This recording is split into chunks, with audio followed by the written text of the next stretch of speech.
अस्सलाम वालेकुम। उम्मीद है कि आप सब लोग खैरियत से होंगे। आज हम अपना लेक्चर जो है वो एस ब्लॉक एलिमेंट में जो है वो हम रोल ऑफ़ जिप्सम पढ़ेंगे in the agriculture and industry. चलिए हम अपना आज का लेक्चर जो है वो स्टार्ट करते हैं।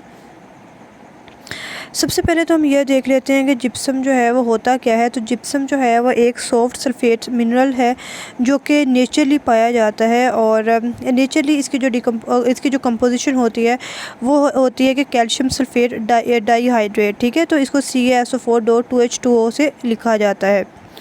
और जिप्सम को जो है वो हम कॉमनली फर्टिलाइज़र्स में और इसके अलावा जितने भी जैसे प्लास्टर है और ब्लैक बोर्ड है, साइड वॉल्स हैं, चाक है, ड्राई वॉल वगैरह के अंदर जो है वो एज अ मेन इंग्रेडिएंट इस्तेमाल करते हैं।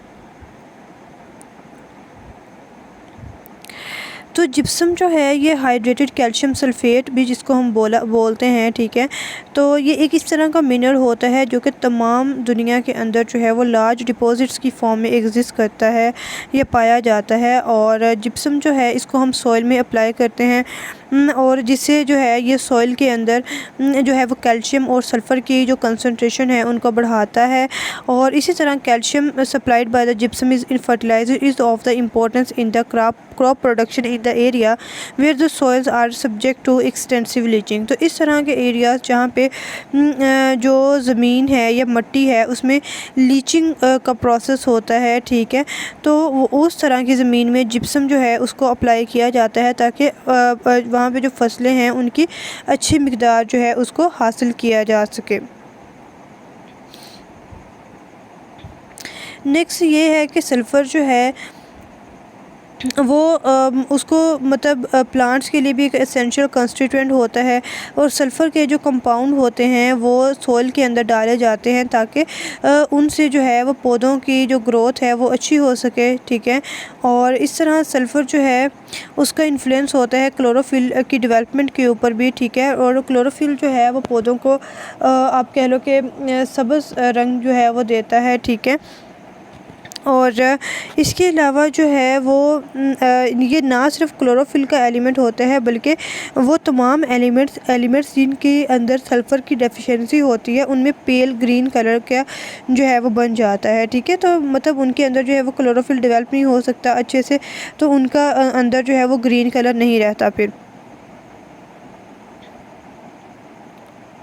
और द एप्लीकेशन होती है sulphur containing material such as a gypsum has been reported to greatly enlarge the root system of the several plants. ठीक है, तो न जो सल्फ़र है इस तरह यहाँ से हमें पता चला कि जो सल्फ़र है उसका रूट सिस्टम के ऊपर भी बेनिफिशियल इफ़ेक्ट है। ठीक है, तो अगर आप जो है वो सल्फ़र अप्लाई करते हैं किसी भी क्रॉप्स के ऊपर या किसी भी फसल पे, तो उससे जो है उसका रूट सिस्टम भी बेहतर होता है। ठीक है, तो इस तरह देखिए जिप्सम के जो है वो कितने ज़्यादा फ़ायदे हैं प्लांट्स को।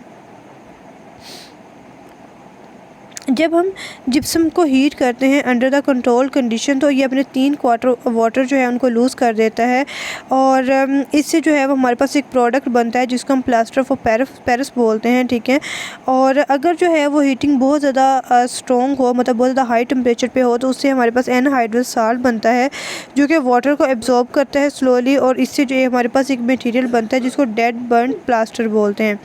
तो जो प्लास्टर ऑफ पेरिस होता है ये हमारे पास एक पॉपुलर मटेरियल है जो कि बहुत ज़्यादा इंडस्ट्रीज़ के अंदर इस्तेमाल किया जाता है और इसकी यूनिक प्रॉपर्टीज़ होती हैं। जब प्लास्टर ऑफ पेरिस को जो है वो हम half weight of its water के अंदर ऐड करते हैं, मतलब जितना प्लास्टर ऑफ पेरिस है उसका हाफ़ अमाउंट में जो है वाटर लेके उसके अंदर अगर आप ऐड करते हैं तो उससे एक प्लास्टिक टाइप विस्कस मैस बनता है जिसको आप ईज़िली किसी भी शेप या साइज़ के अंदर जो है वो ढाल सकते हैं।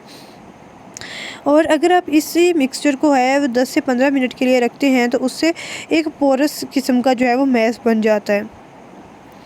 और इस तरह जो है इसको सर्जरी के अंदर इस्तेमाल किया जाता है और प्लास्टर ऑफ पेरिस बैंडेजेस बनाई जाती हैं जो कि फ्रैक्चर बोन्स को उनकी जगह के ऊपर रखने के लिए जो है वो इस्तेमाल होती हैं ताकि जो है वहाँ पे बोन्स वगैरह अगर कहीं से फ्रैक्चर हुई है तो वो जुड़ जाएं।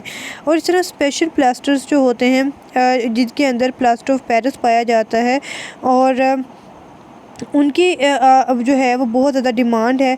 और इसी तरह अगर हम देखें तो प्लास्टर ऑफ पेरिस जो है इसकी 2 तरह की वैरायटीज़ होती हैं। पहली वैरायटी के अंदर जो है वो सीमेंट प्लास्टर होता है। और सीमेंट प्लास्टर क्या होता है कि अगर हमने जो है वो इसका टाइम ऑफ सेटिंग उसको प्रोलॉन्ग करना है, मतलब ज़्यादा करना है, तो हम ग्लू या फिर कोई ऑयल वगैरह जो है वो प्लास्टर ऑफ पेरिस के अंदर जो है वो ऐड कर देंगे, तो जिससे जो है वो प्लास्टर ऑफ पेरिस जो है वो इतनी जल्दी रिटार्ड जो है वो मतलब उसको वो अपनी आप कह लो कि शेप नहीं चेंज करेगा और उसकी रिटार्डेशन हो जाएगी। तो ये जो ग्लू वगैरह हैं तो इसमें एज आ रिटार्डर इस्तेमाल होते हैं। एक होता है हार्ड फिनिश में प्लास्टर। हार्ड फिनिश प्लास्टर में क्या होता है कि ये कैल्सिनेशन ऑफ एनहाइड्रस सल्फेट करते हैं हम। एनहाइड्रस सल्फेट जो है उसकी कैल्सिनेशन करते हैं विद एलम और बोरेक्स, ठीक है, तो उससे हार्ड फिनिश प्लास्टर बनता है। तो ये भी हमें एक ड्यूरेबल फिनिश प्रोवाइड करता है। और जब हम इसको वुड पल्प के अंदर जो है वो ऐड कर देते हैं और उसको एक बोर्ड की फॉर्म में सेट करते हैं, तो इससे जो है वो हमारे पास एक इस तरह का मटेरियल बनता है जिसको हम वॉल बोर्ड्स वगैरह और पार्टीशंस वगैरह बनाने के लिए इस्तेमाल करते हैं। और इसी तरह हम जिप्सम को जो है वो पेपर इंडस्ट्री के अंदर जो है वो एज अ फिलर भी इस्तेमाल करते हैं।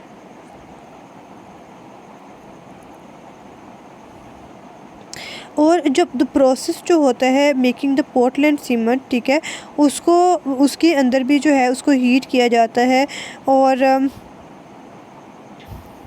तो इसके अंदर जो है क्ले और लाइमस्टोन को जो है वो आप कह लो कि हाई टेम्परेचर के ऊपर जो है वो हीट किया जाता है ताकि उससे क्लिंकर प्रोड्यूस किया जा सके।